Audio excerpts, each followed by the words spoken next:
এই পথ চলাটা রিপাবলিক বাংলার একটু কঠিন ছিল। কেন বলছি কঠিন ছিল?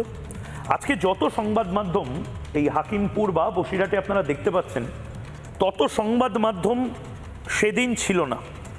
ইনফ্যাক্ট অনেকে আমাদের পেশার থেকেই এটা বলতে শুরু করে দিয়েছিল যে রিপাবলিক বাংলা যে কাজটা করছে সেটা নাকি সাংবাদিক সুলভ নয়।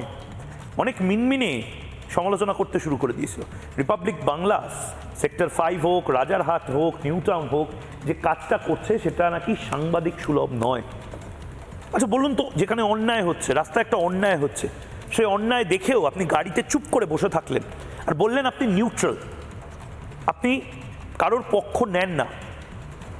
কোনো মেয়ের সাথে ভয়ঙ্কর নির্যাতন হচ্ছে সেটা দেখেও আপনি পাশে বসে চুপ করে গালে হাত দিয়ে বললেন যে আমি তো নিউট্রাল, আমি তো কোনো পক্ষ নেব না।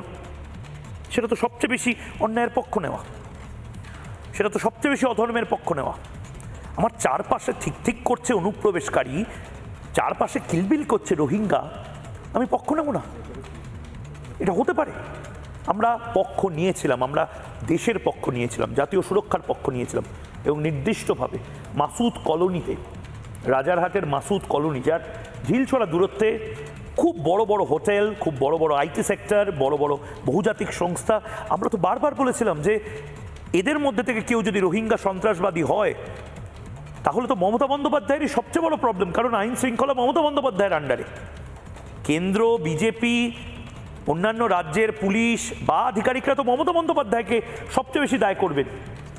আমরা তো মমতা বন্দ্যোপাধ্যায়ের হয়ে, বাংলার মানুষের হয়ে এই প্রশ্নগুলো তুলেছিলাম।